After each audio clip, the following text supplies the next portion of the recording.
For number 13, this is an OR inequality, which essentially I'm just solving two separate inequalities. Here I add the 4 to each side.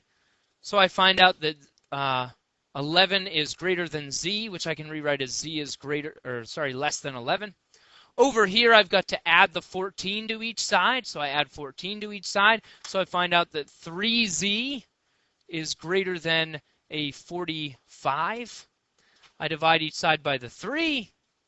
So I get z is greater than a 15. This is an OR inequality, so I need to keep my OR in between there. Now I just have to graph this. Again, I'm checking to see if my solution is going to change. I want to be less than the 11. There's no equal to condition, so it's an open dot. Greater than the 15. Again, no equal to condition, so I use an open dot. And this is what I want out of an OR inequality. I don't want them to overlap. If they overlap, I have to tweak my solution. So since there was no overlap here, they open in different directions, I know that I have a valid solution, which means this is my answer. In number 14, an absolute value inequality is really just a compound inequality. It's those and and or things we were just dealing with. But we have to set it up that way. I've got to split this into two inequalities, and then I've got to label it as and or. Okay, so that means I'm going to do 4x plus 1 is greater than or equal to the 9. I write it down exactly the way it was without the absolute value. Then my other inequality is 4x plus 1 is less than or equal to a negative 9. I change the sign when it's over there. I flip the inequality sign. And now I've just got to solve each of these. I'm going to subtract the 1 from each side. So I find out that 4x is greater than or equal to an 8. I divide each side by the 4. So I find out that x is greater than or equal to a 2. And now over here I subtract the 1 from each side. So I subtract that 1. That's going to give me a 4x is less than or equal to a negative 10. Divide each side by the 4. Again, I'm going to leave this as an improper fraction. I'm just going to reduce a negative 10 over 4. It's going to be the same thing as a negative 5 over 2, or negative 2 and 1/2. All right, negative 2.5, whatever you want to write it as. Now I've got to make a decision here. Was this an and, or is this an or inequality? And the way I tell is I look at my absolute value, and I look at that symbol. The absolute value is greater than, so this is an or. Anytime the absolute value is greater than, it's an or. The absolute value is less than, it's an and. So this one's an or, and when I graph this, I just am graphing it to make sure that this works. The negative 5/2 would be down here. The 2 would be up here. If I want it to be greater than or equal to the 2, that would be everything over this way. Less than or equal to the negative 5/2 would be this way. So that's what an OR inequality is supposed to look like, which tells me that I have a valid solution. So this is my answer. Number 15 is very similar to this. Again, I've got an absolute value, so I've got to split it into two inequalities. I split it into 2, so that means I've got a 3x minus 1 is less than or equal to the 9. I also have the 3x minus 1 is greater than or equal to a negative 9. I change what's the sign and what's over there, and I flip the inequality sign, and now I just have to solve each of these. I've got to distribute here, so that's going to give me the 3x minus 3 is less than or equal to 9. I add that 3 to each side. So I find out that 3x is less than or equal to a 12. Divide each side by the 3. And that gives me that x is less than or equal to a 4. Over here, I do the same thing. I distribute. It's even the same steps when I do this. It's a 3x minus 3 is greater than or equal to a negative 9. I add the 3 to each side. I feel like I've done this before. It's deja vu all over again. Greater than or equal to the negative 6. I divide each side by the 3. That's an ugly looking 3. Let me try again. I can't live with that. Oh, that's much better. That's a beautiful looking 3, Mr. Chance. I'm very impressed. That's going to give me a negative 2. And now I have to decide if this is an and or an or. Since the absolute value is less than, it means it's an and. So I could slap the word and in between here, but remember, the better way to write this as an and inequality to write as one string. It's negative 2, less than or equal to x, less than or equal to 4. And I've got to check my answer, of course, the negative 2 and the 4. I want to be less than or equal to the 4, which is going this way. I want to be greater than or equal to the negative 2, which is going this way, so they're going to overlap in between, which means this is a valid solution. Okay? For number 16, it asks, first of all, is the following a function, yes or no? And then we need to state the domain and range. So is the following a function? Remember, we're looking for faithful x values. We want to make sure every x value is faithful to its y value. So as I look down through here, I see one x value that's repeated, and it's the 3. I see that the 3 is repeated. So now I need to check to make sure it's being faithful. The first time I see the 3 with this 2, and the second time I see it with a -4. Shame on you, 3. How dare you be with that -4? You're supposed to be with the 2. So the x values are not being faithful, which means this one is not a function. So no, this one's not a function. That answers the first part of this question. Let's talk about the domain and range. The domain of this one, remember, domain, you just list all the x values and you list them in order. So I'm going to start with a -2. I've also got a 0, and I've got a 2, and I've got a 3. So I list all of the x values, the -2, the 0, the 2, and the 3. And notice the 3 repeats, but I don't repeat it when I list it in my domain. The range, I do the same thing, except this time I'm looking at the y values. I still want to put them in order, so the -6, the -4, the -1, the 2, and the 5. So again, all of my y values that are represented in the proper order, least to greatest. And that's it. Number 17 is the same thing happening here. So again, first thing I want to do is check for the faithful x values. I see one x value that's repeated. It's the 5. So now I check to make sure it's being faithful. Here I see the 5 with a -1.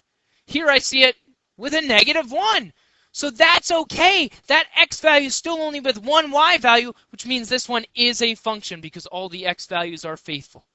So this one is a function. Now let's talk about domain and range. Again, the domain, I list all the x values and I put them in order. So I start with the -4, the 2, the 5, and the 8. And again, I understand that that 5 was repeated, but I only write it once when I write my domain. Okay? Which values are represented? I don't need to write them twice. The range is going to be the same thing. I look at the y values this time. There's a -4, a -1, a 0, and a 7. And that's it. That's all there is to it.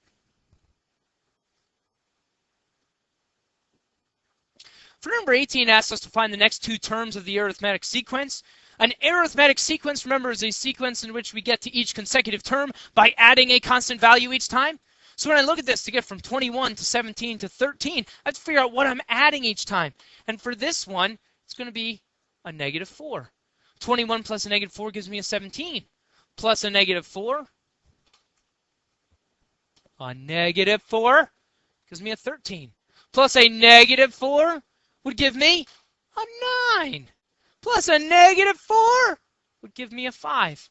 So those are my next 2 terms, and that's it. Okay, I just have to identify the pattern, figure out what the next 2 terms are.